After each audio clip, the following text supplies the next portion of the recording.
ஒரு சமயத்துல ஒரு ராஜாவும் ஒரு மந்திரியும் ஒரு காட்டுக்குள்ள போனாங்க. அந்த காலத்துல உள்ள ராஜாக்கள்லாம் வேட்டையாடுவதுல அவங்களுக்கு அது ஒரு பொழுதுபோக்கு, ஹாபி, பொழுதுபோக்கு. அப்போ சும்மா நேரம் போலன்னா என்ன செய்வாங்க, வேட்டையாடுவதற்கு போங்க. அப்போ போகும்போது கூட போறதுக்கு எவனாவது ஒரு மந்திரியை வாடா அப்படின்ட்டு கூப்பிட்டு போறது.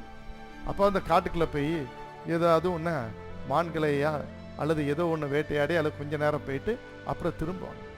இங்கே பழைய சரித்திரங்கள், பழைய கதைகள், புராணங்கள்லாம் படிச்சிட்டுனா அதில் தெரியுதும் இதெல்லாம் கதைகள். அப்போ இதே போலதான் ஒரு மந்திரியும் ஒரு ராஜாவும் வேட்டையாடுவதற்கு போகும்போது ரெண்டு பேரும் பேசிட்டே போறாங்க. ஒரு நல்ல ஒரு ஃபால்ஸ் வருது. அப்போ அந்த ராஜா சொல்றாரு, இந்த ஃபால்ஸை பாத்தியாப்பா, என்ன அருமையா தண்ணி உழுது, பார்க்கறக்கே நல்லா இருக்குல்ல அப்படின்னு சொன்ன உடனே ராஜா சொன்னோன்னு இந்த மந்திரி என்ன சொல்லிட்டான், பக்கவாத்தியம் வாசிக்கிற மாதிரி. ராஜா சொன்ன மந்திரி பக்கவாத்தியம் தான் வாசித்தாகணும். உடனே ஆமா ராஜா, ரொம்ப நல்லா இருக்கு, எல்லாமே நன்மைக்கு தான் அப்படின்னா. எல்லாமே நன்மைக்கு தான், எல்லாமே நன்மைக்கு தான். உடனே திடீர்னு கொஞ்ச நேரம் போகும்போது தூரத்துல பார்க்கும்போது ஒரு சத்தம் கேட்குது. என்னடா இந்த சத்தம் கேட்குதுன்னு பார்த்தனா ஒரு சிறுத்தை அங்க இருக்கிற ஒரு சின்ன மான் குட்டி அடிச்சு சாப்பிட்றது உங்க தூரத்துல பார்க்குறாங்க. பாரு எங்க பாரு அப்படின்ட்டு. உடனே இந்த மந்திரி அதுக்கும் சொன்னா, ஆமா ராஜா, எல்லாமே நன்மைக்கு தான், எல்லாமே நன்மைக்கு தான் அப்படின்ட்டான். இப்படியே பேசிட்டு போகும்போது ஒவ்வொரு காரியத்தையும் நல்லதோ கெட்டதோ பார்க்கிற எல்லாத்தையும் பார்த்து எல்லாமே நன்மைக்கு நன்மைக்குன்னு சொன்ன உடனே திடீரென்று ஒரு சமயத்தில் இந்த ட்ரெக்கிங் ஏறுற மாதிரி மேலே அந்த நிலச்சரிவில் ஏறுற மாதிரி ரெண்டு பேரும் ஏறிட்டு போயிட்டு இருந்தாங்க. திடீர்னு ராஜா வலிக்கு கீழே விழுந்துட்டாரு. திடீர்னு ராஜா வலிக்கு கீழே விழுந்துட்டாரு. கீழே விழுந்த மாத்திரத்தில் ராஜாக்கு அடி விழுந்துட்டு, அடி விழுந்து பெருவரல்ல பயங்கரமான ஒரு காயம் ஏற்பட்டு ரத்தம் வேற இந்த மந்திரி சும்மா இருக்க வேண்டியதானே, எல்லாம் நன்மைக்குன்னு அங்கேயும் சொல்லிட்டான். என்ன நடக்கும் யோசித்து பாருங்க. எல்லாம் நன்மைக்கு. உங்களுக்கு மந்திரி பதவி இருக்குமா? எல்லாம் நன்மைக்கு. ராஜாக்கு ஆத்திரம் பொங்குது. உன்னை பார்த்துக்கிறேன் அப்படின்ட்டு அவர் என்ன செய்றாரு, மந்திரியை என்ன செய்றாரு, நீ இங்கே இருந்துட்டு இவர் பாட்டுக்கு மந்திரி விட்டுட்டு போறக்கு பார்த்தார். அதற்கு பிறகு மந்திரி அவர் தனியா போயிட்டு இருக்கிறார். இந்த ராஜா திரும்புற வழியில ஒரு சம்பவம் நடந்து போய்விட்டது. என்ன நடந்தது, அந்த காட்டுக்குள்ள சில காட்டு இன மக்கள், இந்த காட்டு இன மக்கள் என்ன செய்தாங்க, அவரை சூழ்ந்து கொண்டாங்க. அந்த காட்டு இன மக்கள் சூழ்ந்து கொண்டு இந்த ராஜாவை என்ன செய்தாங்க, தூக்கிட்டு போய் அவங்க கடவுளுக்கு பலி செலுத்துறதுக்கா இவர் நல்லா வாட்ட ஜாட்டமா இருக்கிறாரு, ராஜா தோரணையில இருக்காரு, இப்படிப்பட்ட ஆளதையா நாங்க இவ்வளவு நாளும் தேடிட்டு இருந்தோம்னு நினைச்சு இவரை தூக்கிட்டு போய் பலி செலுத்துறதுக்காண்டி கொண்டு போயிட்டாங்க. இங்க மந்திரியை காணோம். அவன் இவனதான் மந்திரியை தான் விட்டுட்டு போயிட்டாரே இவரு. இவன் பாட்டுக்கு இவன் பாதையை தட்டு மாதிரி அவன் போயிட்டு இருக்கான். இந்த ராஜாவை தூக்கிட்டு போயிட்டாங்க. பலி செலுத்தப்படுகிற நேரம் வந்தாச்சு. அப்ப அந்த பலி செலுத்துற அந்த பூசாரி ராஜாவை பலி கொடுக்கறதுக்கு முன்னால ஒரு காரியத்தை செய்யணும். அந்த ராஜாவுடைய சரீரத்தை முற்றிலும் பார்க்கணும், கரெக்டா இருக்கான்ட்டு. அதே போல ஒன்னொன்னா பார்த்துட்டு இருந்தான். பார்க்கும்போது இந்த காலில் ரத்தம் வடிஞ்சிட்டு இருந்து, அதே போல காலில் காயம். உடனே கூட்டம் தன்னுடைய இந்த ராஜா பிடிச்சிட்டு வந்தன. எதை யாரையா பிடிச்சிட்டு வந்திருக்கீங்க?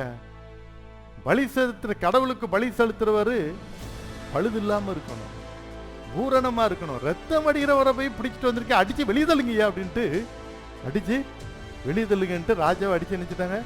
வெளியே வேற எவனையாவது பிடிச்சிட்டு வாங்கன்ட்டு அனுப்பிட்டாங்க. ராஜா தப்பிச்சோம் பழச்சோன்னு ஓடுறாரா.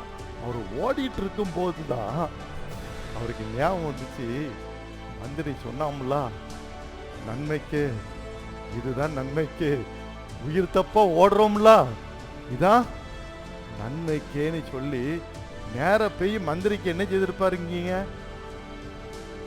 யோசித்து பார்த்துருங்க. நண்புக்குரிய தேவனுடைய பிள்ளைகளே, புரிதலுக்காக உங்களுக்கு சொல்லப்பட்டது. எது நடந்தாலும் நன்மைக்கு. காலில் காயம் ஏற்பட்டாலும் உயிர் இன்னைக்கு தப்பியது. என் அன்புக்குரிய தேவனுடைய பிள்ளைகளே, இதைதான் ஆண்டவர் உங்கள் வாழ்க்கையிலே சொல்லுகிறார். சாதாரண ஒரு தலைவலி வந்தோடனே தலையை பிடிச்சிட்டு உட்கார்ந்துராத, தலையை பிடிச்சிட்டு உட்கார்ந்துராத. ஆமா, சாதாரண ஏதோ ஒரு சின்ன ஒரு வயிற்று வலி வந்துட்டோ ஏதோ ஒன்று வந்துச்சு, சரி இன்னைக்கு அவ்வளோதான், கோயிலுக்கு உட்காந்துருவோம், அடுத்த வாரம் பார்த்துக்கலாம், அவ்வளோதான்.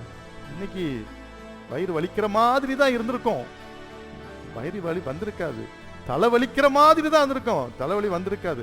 அந்த வலிக்கிற மாதிரி இருக்கிறதுக்குள்ளே எங்க வீட்டில் உட்கார்ந்துட வேண்டியதான். என் அன்புக்குரிய தேவனுடைய பிள்ளைகளே, அவரிடத்தில் அன்பு கூறுகிறவர்களுக்கு சகலமும் நன்மைக்கு எதுவாக நடக்கிறது, நன்மைக்கு எதுவாக நடக்கிறது. ஒருவேளை ஒரு ஒரு கதைக்கு புரிதலுக்காக சொன்னாலும், வலிக்கு விழுந்ததும் நன்மைக்கு, தப்புனதும் நன்மைக்கு, எல்லாம் நன்மைக்கு. இதே தான் நம்ம வாழ்க்கையில் எடுத்துக்கணும். Whatever happens in our life, everything for good only. எல்லாமே நன்மைக்காக தான் ஆண்டவர் செய்வார். அவரிடத்தில் அன்பு கூறுகிறவர்களுக்கு ஏன் நமக்கு அது வேணும்னா, நான் அவருடைய பிள்ளை, I belong to him, I am his child. நான் அவருடைய பிள்ளை, எனக்கு எப்படி அவர் தீங்கு செய்வார், எனக்கு எப்படி அவர் தீமை செய்வார், இந்த பிடிவாதமான விசுவாச நம்பிக்கை உங்களுக்கு இருக்கணும். நான் அவரை தான் நம்பி இருக்கிறேன், அவரை தானே சார்ந்து இருக்கிறேன். அப்படி இருக்கும்போது எனக்கு எப்படி அவர் தீங்கு செய்வார், அதுதான் நம்ம அன்புக்குரிய தேவனுடைய பிள்ளைகளை. இன்னைக்கு நம்முடைய வாழ்க்கையில அந்த விதமான ஒரு கிரீப் இருக்கும்போது நம்மளை யாரும் அசைக்க முடியாது. Nobody can shake us. எது நடந்தாலும் சரி, தோல்வியா கவலைப்படாதுங்க, அது வெற்றியின் ஒரு படிக்கற்களா இருக்கலாம். பலவீனம் வருதா, ஸ்தோத்திரம் பண்ணுங்க, ஆண்டவருக்கு மகிமைப்படுத்துங்க. அந்த பலவீனத்திலிருந்து கூட கர்த்தர் நம்மளை பாதுகாத்து விடுதலையாக்க முடியும். பிரச்சனைகளா, கஷ்டங்களா, ஆண்டவருடைய பாதத்தில் சொல்லுங்க, ஆண்டவரே இப்படிப்பட்ட ஒரு இக்கட்டில் மாட்டி இருக்கிறேன், எனக்கு விடுதலை செய்யுங்கப்பா, நான் உங்களை நம்பி இருக்கிறேன் சொல்லுங்க. ஆத்திர அவசரத்துக்கு மட்டும் வந்துட்டு போயிட்டு இருக்க கூடாது, அது எல்லாமே உனக்கு நன்மைக்கா இருக்காது, அதை புரிஞ்சுக்க. சரிண்ணா, ஆத்திர அவசரத்துக்கு இயேசுவை தேடிட்டு அப்புறம் அவசரத்துக்கு தேட வேண்டியது, மற்ற நேரத்தில் விட்டுட்டு ஓடிட வேண்டியது. அப்பன்னா எது நடக்குன்னு நமக்கு தெரியாது, எல்லாம் நன்மைக்கா நடக்குமா எல்லாம் தாறுமாறா நடக்குமான்னு தெரியாது, அதை பற்றி எனக்கு. பட் அன்பு கூறுகிறவர்களுக்கு தான் சகலமும் நன்மைக்கிறவா நடக்கும்.